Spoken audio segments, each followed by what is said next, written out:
शुक्रवार के हादसे के बाद बाबा बर्फानी की पवित्र गुफा के 100 से 150 मीटर तक इलाके में कुछ भी नहीं बचा है। ना लंगर, ना टेंट, सब मलबे में समा गया। हादसे के वक्त इन लंगर में मौजूद लोगों ने किसी तरह तो अपनी जान बचा ली, लेकिन उन्होंने अपनी आंखों से जो देखा वो रूह कपाने वाला था। पिछले 22 सालों से यहाँ पर लंगर लगाया जाता था, लेकिन अब यहाँ पर लंगर के नाम पर कुछ भी नहीं बचा है, सब कुछ तबाह हो गया है। और अब एक बार फिर से उम्मीद और आस के साथ ही दोबारा से लंगर लगाने के लिए आप दोबारा लंगर लगाएंगे, आप उत्साह और जोश के साथ कि अगली बार लगाएंगे, फिर लगाएंगे अगली बार आके निश्चित उत्साह के साथ दोबारा। देखा था कब तेज कैसे यहाँ पर क्लाउड बस्ट हुआ और फिर आवाज आई और फिर चारों तरफ मलबा फैल गया। हाँ जी, हमने स्वयं देखा है कि ऊपर से मतलब पानी के बहाव और जबरदस्त मतलब तीनों चारों नाले चले हैं यहाँ पर, उनसे बड़े बड़े बोल्डर आए हैं, मिट्टी आई है और जो मलबा आ रहा है वो ऐसा आ रहा है गर्म बुलबुल पानी जैसा। और ये इतना प्लेन था, इसमें आप अगर देखेंगे तो ये जो जिस जगह आप खड़े हो इस जगह पे 6 फुट मलबा अभी भी है।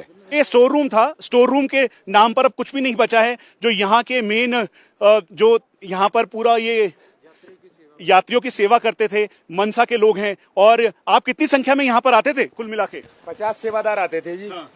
जिनमें से 50 सुरक्षित हैं, सारे भाग के हेलीपोर्ट पहुंच गए थे यात्रियों को निकालने के बाद। उसके बाद रात्रि को हम यहाँ से नीचे चले गए थे, सुबह हम आए हैं। उसके बाद फिर हमने यहाँ पे इन्होंने NDRF वगैरह ने सर्च किया है यहाँ पे कैजुअलिटी के लिए, फिर भी कोई मिला नहीं है अभी सुबह आके। और ये इस समय तबाही की तस्वीर है, क्योंकि जब मलबा यहाँ पर आया तो बाबा बर्फानी की इस पवित्र गुफा से होते हुए नीचे की तरफ आया। दोनों तरफ टेंट था, जहां पर लंगर लिखा हुआ है वो पूरी तरीके से तबाह हो गया, वहां पर कुछ नहीं बचा। भारतीय सेना के जो ऑफिशियल्स हैं वो लगातार इस समय रेस्क्यू और इवैक्यूएशन में जुटे हुए हैं। ITBP के जवान यहाँ पर हैं और ठीक सामने आप एक बार फिर से देखें, यहाँ पर जो भारतीय सेना के जो इस समय सीनियर ऑफिशियल्स और साथ में इवैक्यूएशन टीम है, क्योंकि स्निफर डॉग और साथ में जो ग्राउंड रडार था उसने डिटेक्ट किया कि यहाँ पर कुछ हो सकता है।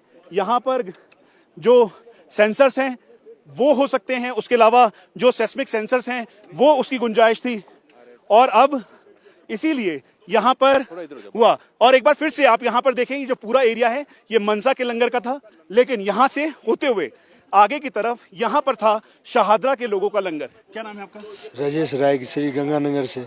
यहाँ पर क्या हुआ था उस समय, देखा आपने? हाँ, 5:30 बजे हम लोग तो निकालने में सर ध्यान दिए और उसके बाद तो हम तो सब निकाल लेते सर, ध्यान तो मैं निकालने पे थे। प्रवीण दिंगड़ा, श्री अमरनाथ लंगर सेवा समिति, श्री गंगानगर से। कल जब बारिश हुई, आम बारिश होती है ऐसे, तो लोग सब टेंट में फुल हो गए। एकदम से उधर से देखा, मैं भाई साहब काला, हमारे प्रधान जी को बोले भी काला पानी कैसे आ रहा है, देख रहे निकले इतने पत्थर चालू हो गए। हमारे टेंट वगैरह जो यहाँ थे उसमें यात्री 10 मिनट के लिए रुके थे, भी चलो दर्शन करें, बैग रख दें यहाँ कि हम फ्री सेवा देते हैं। इतने में तो सब लोग बह गए। कितने लोगों का अभी तक अता पता नहीं है, कुछ नहीं कह सकते जी। बाबा बर्फानी सभी को जिंदा रखे। ये ठीक सामने आप देखें, यहाँ पर जो शाहदरा के जो लोग थे उनका यहाँ पर लंगर था, वो यहाँ पर लंगर लगाते थे। अभी कुछ देर पहले यहाँ पर वो मौजूद थे, उन्होंने कहा कि हम पिछले 22 सालों से यहाँ पर लंगर लगा रहे हैं। और जो यहाँ पर जैसे ही ये मलबा आया, तेज बहाव के साथ आया, उसके बाद सब कुछ अपने में लील कर गया। जो बैग्स थे, इसका साथ साथ जो यहाँ पर लोग थे, जो यहाँ पर कंबल, चद्दर और ठंड का सारा सामान था या फिर बर्तन थे, वो सब कुछ तबाह हो गया। तो ये बाबा बर्फानी के उस द्वार पे तबाही की वो तस्वीर है जो कि क्लाउड बस्ट के बाद हुई। और यहाँ पर इस पूरे एरिया में बाकी जो पीछे का एरिया है वो पूरी तरीके से इंटैक्ट है, वहां पर कोई भी नुकसान नहीं हुआ।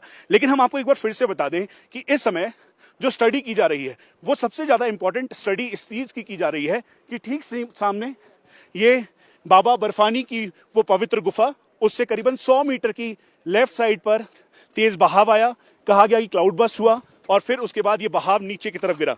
और जैसे ही नीचे की तरफ आया, यहाँ पर border security force, ITBP, SDRF, भारतीय सेना, उसके अलावा जो यहाँ के स्टेट एडमिनिस्ट्रेशन के लोग हैं उनकी यहाँ पर तैनातगी थी। इंडिया टीवी आपको इसलिए बता रहा है कि आप पैनिक ना हो। स्थिति को सामान्य करने के लिए सभी एजेंसीज इस समय लगातार काम कर रही है। भारतीय सेना अपने उन लोगों को ढूंढ रही है जो इस समय इनिशियल जानकारी के मुताबिक इन्हीं डबरीज के अंदर है। वो कहां हैं, किधर हैं, इसके लिए आधुनिक उपकरणों का सहायता ली जा रही है। ग्राउंड रडार, साथ में स्निफर डॉग्स, इन सब का सहायता लिया जा रहा है।